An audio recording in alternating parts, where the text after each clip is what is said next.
Welcome back everyone to another video. My name is Jacqueline, aka luxombabe. Definitely follow me and connect with me on Instagram if we're not connected yet. And if you're new to this channel, leave a comment down below so I know where you came from, how you found me, where you're at in your money journey right now. I'd love to get to know you better. And let's get into today's video. So today I want to talk about transcending collective scarcity. So I don't mean this title or this topic to sound fear-mongering or clickbaity or anything like that. I mean it as a way for us to develop this mental strength and this strength as we're coming into the upcoming economic cycle, right?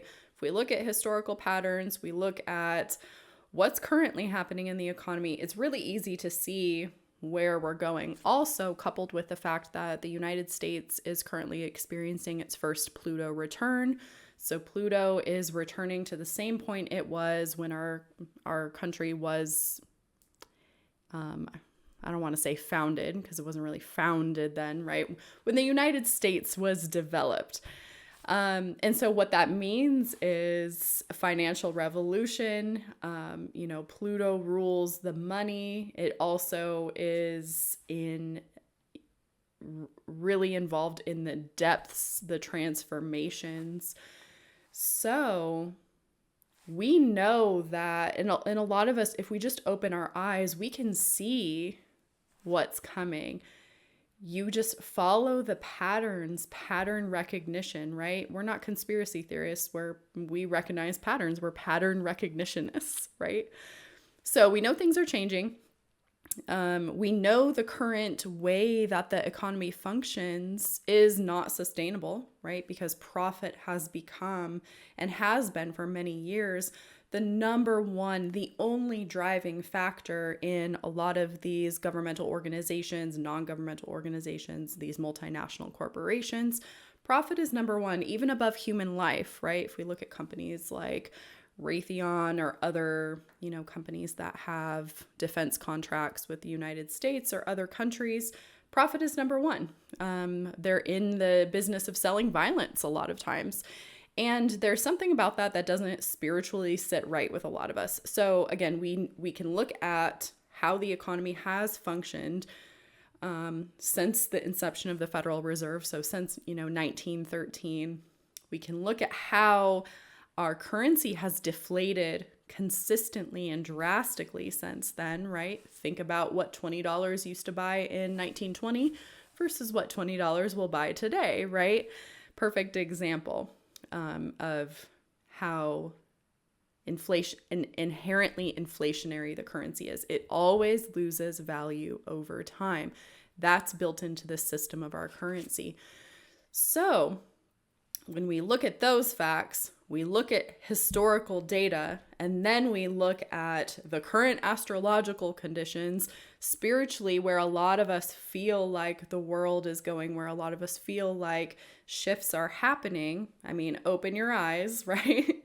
Then what we can piece together is that there's actually an agenda for us to stay under an umbrella of collective scarcity. This system benefits when we need the system. The system benefits when the majority of the population is operating within it, not when there's a group of individuals or a mass of individuals that are able to operate outside of the system. Then the system starts to have less and less relevance, which is what we're seeing today. And so what do I think is, going to happen? Where do I see this going in the next couple years? I definitely see, I get asked this a lot, right? So I see CBDC or other digital currencies issued by the Federal Reserve, by the banking cartel. I see that being implemented within the next couple years. I see our currency actually changing, right? And then those that decide not to pursue that new Federal Reserve issued currency will seek out other options. So seek out things like precious metals. Maybe this is where Bitcoin comes in, although I'm not convinced that Bitcoin would be a legitimate currency during this time period. This is where bartering comes in. This is where we become self-sustainable. This is where we start taking responsibility back for our own individual safety, our own individual survival, and not outsourcing our self-responsibility onto a third party like the government or like these corporations to essentially take care of us, right? It's a whole shift in mindset, you know?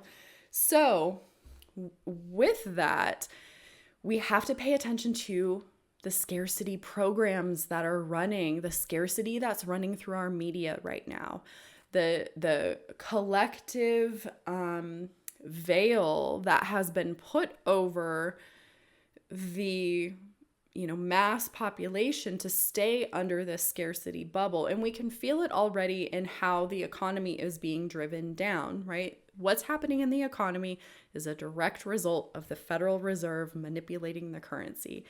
Inflation, deflation, none of this would be happening. The cost of living increases, things like that. None of this would be happening today if it wasn't for the Federal Reserve manipulating the currency so drastically. They've always manipulated it, right, since the inception of the Federal Reserve, but they've never manipulated it this drastically, since 2020, from 2020 to today.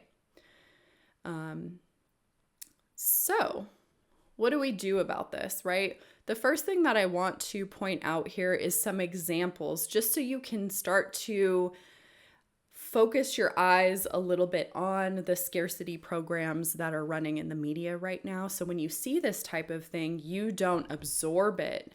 You actually hold it, you hold the opinion away from yourself, you observe it and look at it, and then decide to accept it or not into your energy, into your body, into your consciousness. And it's really important that when we see these examples of an attempt to hypnotize us into scarcity, that we as individuals are rejecting it. So I'm going to get into some examples right here, and I'll see you on the other side of those. All right, here's an example of what I wanted to show you around what I mean when I say scarcity programming and transcending the collective scarcity, right? This is a really sneaky example. And I just want to break this down so that everyone understands exactly what I'm talking about. So this is an article from the New York Times from March of 2023. So we can see here, March 24th of 2023. The title is "The Fed Has Targeted 2% Inflation. Should it aim higher?" After raising interest rates again, the Federal Reserve will soon have to consider how much pain it is willing to inflict in its fight against inflation. Right? So again, in 2023, we are the media is positioning the Federal Reserve as this like ultimate power that inflicts pain on us, right? Even the verbiage that's being used here. And I use New York Times specifically as an example because I find the greatest language play and language bias typically in these kind of articles. So when we scroll down here, so they're talking about inflation. Basically, inflation needs to come down, but should we really be aiming at only 2%, or should it be a higher number, right? And then we come down here to inflation FAQ. It says, what is inflation? Inflation is a loss of purchasing power over time, meaning your dollar will not go as far tomorrow as it did today. It is typically expressed as an annual change in prices for everyday goods and services such as food, furniture, apparel, transportation, and toys. Okay. What causes inflation? It can be the result of rising consumer demand. It can also rise and fall based on developments that have little to do with economic conditions, such as limited oil production and supply chain problems. It's kind of like this statement right here is lying by omission. They're telling you the only factor, they're not sharing with you that that's how our currency is built. What they're not sharing with you is the massive government spending that has happened over the last 3 years. More government spending. The government didn't just magically have these trillions of dollars to spend, right? it borrowed it from the Federal Reserve, which increased the supply of money. So, of course, consumer demand is going to rise when the supply of money is bloated and completely inflated. You see what I'm saying? They're not telling you that government spending is what caused inflation, which is the 100% truth here.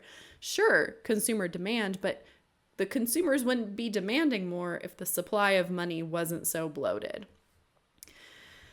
And then you can see, here it says, is inflation bad? Depends on the circumstances. Fast price increases spell trouble, but moderate price gains can lead to higher wages and job growth. We know that we haven't seen that, right? So again, and they do this, the media does this with the job growth too, right? Biden put on a record number of jobs in the economy. There are not, and you can feel free. What I do is I use my own eyes to observe what's going on, right? I use my own physical reality to observe what's going on. These articles can be helpful to show the difference between my observed physical reality and what a legacy media company is telling me is the truth. Higher wages, sure, maybe they've happened in the fast food sector, right? The In-N-Out down the street is paying $18 to $21 an hour. 5 years ago, you got paid $10 to $12 an hour for that same job, right? So sure, rising wages. But what this is also not paying attention to is the people that were making $20 to $30 an hour, they're still making $20 to $30 an hour, right? Those wages didn't rise. It's fast food wages, service-related work whose wages rose. Which again, nothing wrong with that. I worked retail for a number of years and got paid $8.55 for that work, $12 an hour for that work. But my cost of living was also so much less. So it's not necessarily that, higher wages mean nothing if the prices are higher. How does inflation affect the poor? It can be harder on poorer households because they spend a bigger chunk of their budgets on necessities like food, housing, and gas. Right. So rising wages aren't going to help if the cost of living has increased 100 or 200% in the same time period, right? So that's one example, right? They're flat out coming to this article and saying that what causes inflation is rising consumer demand and the rise and fall of developments that have little to do with economic conditions. No mention of government spending whatsoever. Then we come over here to this other conveniently located New York Times article that was written in December of 2020, where they are criticizing Trump for criticizing a $900 billion coronavirus relief bill. 2 years ago, 2.5 years ago, 3 months ago. So 2.5 years ago, we're talking about a almost $1 trillion. And I think it ended up being, somewhere in this article, it says it ended up being 1.3 trillion or something like that. $900 billion bill being passed. 2.5 years later, we're talking about inflation being out of control. Do you see what I'm saying? So what they're not telling you at the time of anything happening, right? They're not coming out and saying Trump should have signed this bill. He shouldn't have been critical of it because in 2 years, it's going to lead to sky high inflation, the highest inflation we've seen in 10 years, the highest inflation we've seen in 40 years, right? They're not going to come out and say that, especially a media company like this. So this is where we have to learn to read between the lines, and we have to learn these economic principles for ourselves and reject them. Reject this propaganda that inflation comes from consumer spending, consumer demand. Okay, now that we got into some examples, you can kind of see what I'm talking about, maybe start to understand it a little better. I want to tell you my tips for remaining strong, rejecting the scarcity program that's running in the media, and build your own inner prosperity. So in prosperity, like I just said, it's an inner game. It's not something external that happens to you. It's not dependent on external factors as much as we think it is, right? I'm not going to be ignorant to the fact that, of course, there's external factors that come into play. Of course, there's people that start out life, more privileged or more economically resourced than other people. But truly, when we start to take responsibility for our own inner prosperity, it's amazing how the external reality shifts. And this is where I feel like the manifestation game, or like the law of attraction, for a lot of people, it might have been a great introduction into these type of topics. But what law of attraction also turns into is a forcing of the will. It's not submitting to the divine power. It's not submitting to, the universal or God's power, whatever words you use. It's actually forcing through something into the material. A lot of times when it spiritually or materially just doesn't make sense for it to happen. And then we feel those spiritual or material repercussions of that forcing, right? So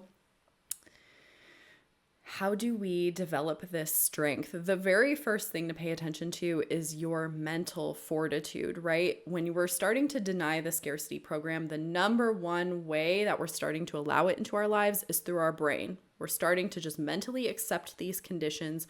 We're accepting how the economy is. We're accepting the norm, the social norm around money, when really the social norm with anything is actually fucking crazy when you really think about it. It's actually the opposite of sanity when you really, really break it down. And so the first thing is really the mental fortitude, the mental strength to be able to reject these scarcity programs and start to recondition yourself towards inner prosperity. The second thing would be connecting money, tying money to your soul's purpose, to your divine mission here on this planet. And this, everyone's going to be starting at a different place with this, right? For me, I've had my business for almost 7 years now, or actually over 7 years, almost 8 years. I have spent that amount of time getting, building up my channels of income, building up the different ways that I receive money, and starting and really shifting how I get paid to getting paid for my genius, getting paid for my zone of genius, and what I consider my soul's purpose, which is to help people make more money, period. More people making more money. That's the transfer of wealth, right? We're not talking about transfer of wealth in terms of like how socialists tend to use that term, where it's about taxation through coercion. It's about, let's start to shift this collective wealth from, again, these multinational corporations, the banking cartel, the financial elite. Let's start to shift that back into the people that are living through their divine service. So the point being here is starting to earn money through your divine service. That's how you build up this inner prosperity game, because how money is going to operate in the future is not how it's going to operate in the past. And I can see people where I know they made a lot of money over the last couple of years, but the same tactics that they're using to make that money, right? Think about like a skeezy salesperson or something. The same tactics that they're using to make that money, they're not working anymore, because that type of mentality is becoming obsolete. Overselling and under-delivering, that will not be rewarded in the new way that money is going to start showing up in our lives. So the more you're in this divine service, and the more you're really in a service attitude, from my perspective, the more prosperity tends to bless you. So first thing, mental fortitude. Second thing, connecting money to your divine service. And if you work a normal job now, start to view that job as your divine service, right? Let's say you work at Target as a cashier. How can you start to connect what you feel like you're here to do on this planet, the impact you're here to make? How can you connect that to your current occupation, right?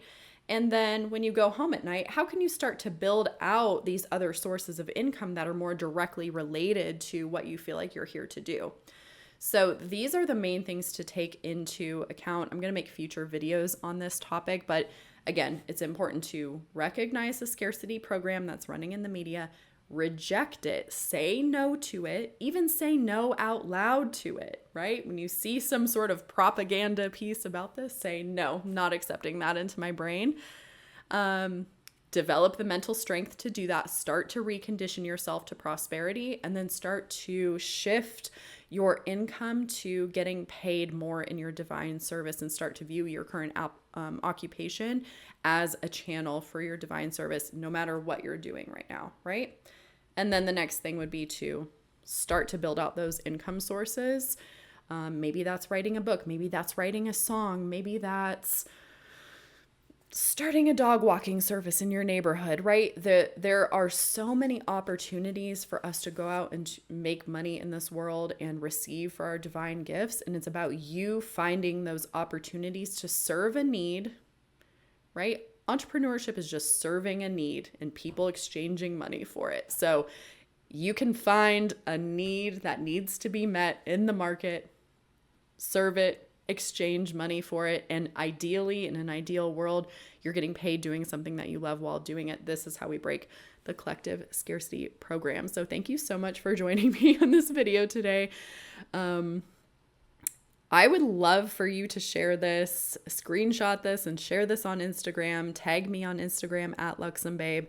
Also, if you're interested in more of my work, I have a text community where you can get coaching from me. Every single month we do a community coaching call, and that's access to my exclusive content where I do money readings just for the members inside that community. And then I also have tons of digital courses if you want to start to dive in more to abundance consciousness and this radical way of doing money like I do. So I'll see you guys soon. Have a great day.